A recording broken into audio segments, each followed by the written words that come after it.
Hello everyone, this is Monika Singh and welcome back to our channel. कैसे हैं आप सभी। जैसा कि आप जानते हैं कि हम बीएड के कुछ सेकंड ईयर के कुछ इम्पोर्टेंट टॉपिक्स को कवर कर रहे हैं, जिसमें सबसे पहला पेपर चल रहा है अभी क्रिएटिंग एन इंक्लूसिव एजुकेशन, जिसके अंतर्गत इंक्लूसिव एजुकेशन हमने पूरा पढ़ लिया, उसकी meaning, definition, need, importance, principles, साथ ही साथ स्पेशल एजुकेशन पढ़ लिया। आज हम देखेंगे इंटीग्रेटेड एजुकेशन और नेक्स्ट में होगा इनका कंपैरिजन या डिफरेंस। तो इंटीग्रेटेड एजुकेशन हिंदी में एकीकृत शिक्षा, इसका मीनिंग देख लेते हैं। एकीकरण एक ऐसी प्रक्रिया है जो अपंग बालकों को सामान्य बालकों के समान अवसर प्रदान करती है तथा उनके उत्थान के अवसर कम बाधित, यहाँ काम नहीं है, कम बाधित और अधिक प्रभावी वातावरण में प्रभावशाली होते हैं। तो जैसा कि हमने पहले भी थोड़ा सा बताया था कि इंक्लूसिव एजुकेशन की तरह ही है इंटीग्रेटेड एजुकेशन। इसमें सिर्फ अंतर इतना है कि जितना proper environment, resources inclusive education में किसी डिसेबल्ड चाइल्ड को मिलते हैं या विविध आवश्यकताओं वाले छात्रों को मिलते हैं, उतना इंटीग्रेटेड एजुकेशन में नहीं मिलते। अगर इंटीग्रेटेड एजुकेशन ही प्रॉपर होता तो इंक्लूसिव एजुकेशन की ज़रूरत ही नहीं पड़ती, ठीक है। लेकिन फिर भी काफ़ी सिमिलरिटी आपको इसमें मिल जाएगी कि लगभग इसमें इंक्लूसिव एजुकेशन की तरह होता है, बस थोड़ा सा अंतर इसके अंदर पाया जाता है, ठीक है। तो इसलिए ये कह रहे हैं कि सामान्य बालकों के समान अपंग बालकों को भी यहाँ अवसर प्रदान किया जाता है, उन्हें कम बाधित, अधिक प्रभावी वातावरण प्रदान किया जाता है। समाज में एवं सामान्य विद्यालयों में विशिष्ट बालक अन्य सामान्य बालकों के समान स्वरूप में देखे जाते हैं तथा कार्यों के लिए समान तथा बराबर के भागीदार के रूप में समझे जाते हैं। यह माना जाता है कि विशिष्ट बालक और सामान्य बालक दोनों समान हैं, दोनों को समान अवसर मिलना चाहिए। एकीकरण मुख्य धारा की मूलभूत आवश्यकता है। एकीकरण सामाजिक, अनुदेशात्मक तथा सांसारिक होनी चाहिए। विशिष्ट आवश्यकताओं वाले बालकों को प्रतिदिन सामान्य बालकों के साथ सामान्य कक्षाओं में रखना चाहिए। यह अवधि आवश्यकता अनुसार 2 से 6 घंटे तक हो सकती है। मतलब ये ओवरऑल नहीं कह रहे हैं, 2 से 6 घंटे, मैक्सिमम 6 आवर्स हैं, मिनिमम 2 आवर्स हैं कि उनके साथ बैठाया जाए। इसके अलावा उनके उसी के साथ साथ स्पेशल एजुकेशन भी प्रोवाइड कराई जाए, इसलिए हैं ये 2 से 6 घंटे, जितनों की ज़रूरत हो, है ना। अब ऐसा हो सकता है कि किसी बच्चे को आप नॉर्मल क्लासरूम में बैठाकर, जैसे पैरों से डिसेबल कोई पर्सन है उसे बैठा सकते हैं, वो कर सकता है अपना काम, ठीक है। थोड़ा बहुत दृष्टिबाधित है ना, माइनर, तो आप उसे हेल्पफुल रिसोर्सेज प्रोवाइड करा कर के चश्मे या और भी जो इक्विपमेंट्स हैं प्रोवाइड करा कर उसकी मदद कर सकते हैं। जिनको सुनने में थोड़ी प्रॉब्लम है उनको आप मशीन्स दिलाकर उनकी हेल्प कर सकते हैं। तो इस तरीके से वो सामान्य बालकों के साथ में बैठकर पढ़ सकते हैं। विशिष्ट बालक अपने अन्य सहपाठियों एवं अध्यापकों द्वारा स्वीकार किए जाने चाहिए तथा सामाजिक कार्य में उनकी भागीदारी होनी चाहिए। ओके, इसी के साथ ही इंग्लिश में भी कुछ इसी प्रकार से लिखा हुआ है। इंग्लिश वाले स्टूडेंट्स ये पढ़ लेंगे, एज इट इज़ है, जो हिंदी में बताया वही इंग्लिश में लिखा हुआ है। एकीकरण के लिए एक दृष्टिकोण जो विशेष बच्चे की व्यक्तिगत ज़रूरतों को पूरा ध्यान में रखता है, उसके परिणाम स्वरूप निम्नलिखित में से या एक अधिक परिणाम हो सकते हैं कि यहाँ 4 अप्रोचेस दी गई हैं जिनके माध्यम से आप बच्चे का एकीकरण कर सकते हैं। पहला है भौतिक एकीकरण, फिजिकल इंटीग्रेशन। दूसरा है सामाजिक एकता, सोशल इंटीग्रेशन। शैक्षणिक एकीकरण, academic integration.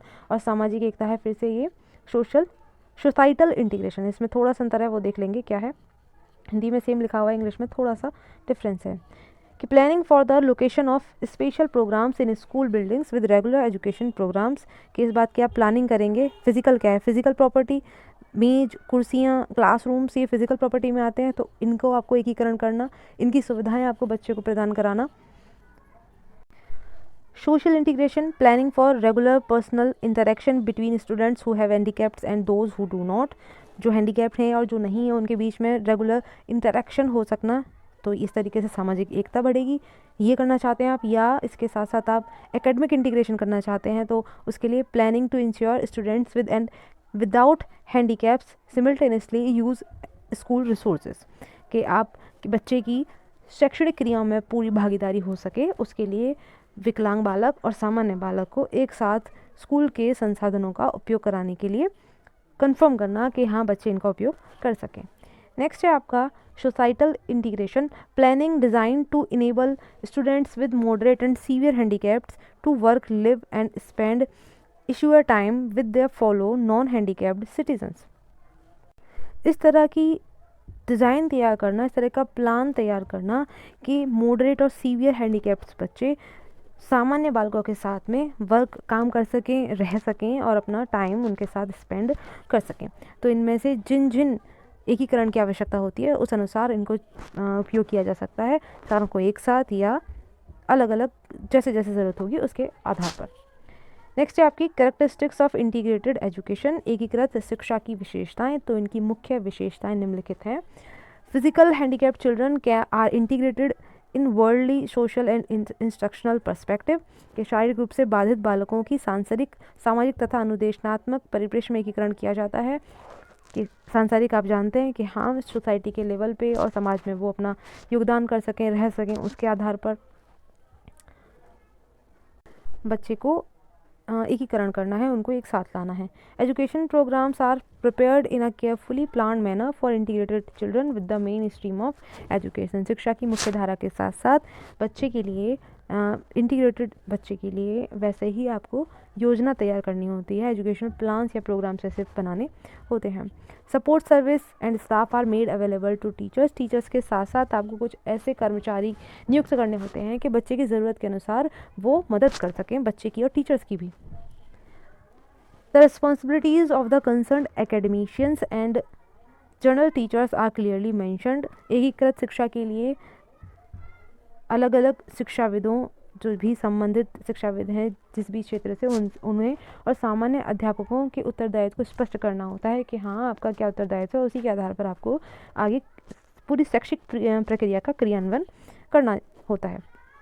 The responsibility of journal education towards handicapped children is made clear in journal education institutions, जो सामान्य स्कूल हैं उनके अंतर्गत डिसेबल बच्चों के लिए जो रिस्पॉन्सिबिलिटीज़ हैं उन्हें क्लियर किया जाता है कि हाँ इस तरीके से बच्चों को क्या एक साथ लेकर आना है, एकीकरण करना है। Only some extent handicapped children are given education under the main stream. इस देख रहे हैं आप इंक्लूसिव में ऐसा नहीं था, बट यहाँ दिया गया है कि यहाँ कुछ ही सीमा तक जो डिसेबल बच्चे, हैंडीकैप्ड बच्चे हैं, उनको मेन स्ट्रीम के साथ एजुकेशन दी जा सकती है, प्रॉपर नहीं। Efforts are made to make journal teachers effective in the mainstream of education in the classrooms and educational institution. सामान्य शिक्षकों को कक्षा तथा शिक्षा संस्थाओं में शिक्षा की मुख्य धारा को प्रभावी बनाने के प्रयास किए जाते हैं। Journal teachers are motivated to work in their new and difficult field of work. Normal है या ये तो कहा जा सकता है कि हाँ सामान्य शिक्षकों को प्रेरित किया जाना चाहिए कि जिससे वो अपने काम को अच्छे से करें। और हाँ बिल्कुल, क्योंकि सामान्य के साथ में विशिष्ट बालक को संभालना एक मुश्किल का काम होता है कि प्रॉपर मैनेजमेंट भी चाहिए आपको, उनके इंडिविजुअल डिफरेंसेस के आधार पर आपको, उनकी तकलीफ़ों के आधार पर आपको बच्चे को ध्यान देना होता है। तो उसके लिए शिक्षकों को प्रेरित किया जाना चाहिए या किया जाता है। शिक्षा संस्थाओं के प्रशासनिक अधिकारियों को अपंग बालकों के लिए विशिष्ट शिक्षा देने के लिए प्रशिक्षण सेवाएं उपलब्ध कराने हेतु प्रोत्साहित किया जाता है कि प्रशिक्षण ट्रेनिंग टीचर्स को दी जाए। एडमिनिस्ट्रेटिव ऑफिसर्स या एडमिनिस्ट्रेशन को ट्रेनिंग सर्विसेज प्रोवाइड कराई जानी चाहिए स्पेशल एजुकेशन के रिगार्डिंग, क्योंकि स्पेशल चिल्ड्रन साथ में आपके नॉर्मल स्कूल्स में पढ़ेंगे। In every case every effort is made to ensure that the parents of physically handicapped children are also involve in the care, training and placement of the children. इस बात का ही पूरा ध्यान रखा जाए कि फिजिकली या हैंडीकैप्ड चिल्ड्रन या डिसेबल चिल्ड्रन के जो पेरेंट्स हैं उनका ये पूरा इन्वॉल्वमेंट हो केयर में, बच्चे की ट्रेनिंग में और बच्चे की प्लेसमेंट में, क्योंकि पेरेंट्स अच्छे से जानते हैं कि उनका बच्चा कैसा है या उनको क्या प्रॉब्लम है। जैसे बच्चे नहीं बता पाते हैं तो पेरेंट्स ही तो इन्फॉर्मेशन देंगे, जिसके आधार पर एडमिनिस्ट्रेशन, स्कूल या टीचर्स अपने प्लान्स तैयार करेंगे और या बच्चे को जो सुविधाएं प्रदान करानी होती हैं उनको वो संतुष्ट करेंगे और उस तरीके से उनकी पूर्ति करेंगे। ये आपका इंटीग्रेटेड एजुकेशन था। कोई भी क्वेरी हो तो आप पूछ सकते हैं, कुछ नहीं समझ में आया हो, कुछ एक्सप्लेन करने से रह गया हो तो आप बता सकते हैं, कमेंट कर सकते हैं, कोई सजेशन देना हो तो वो दे सकते हैं।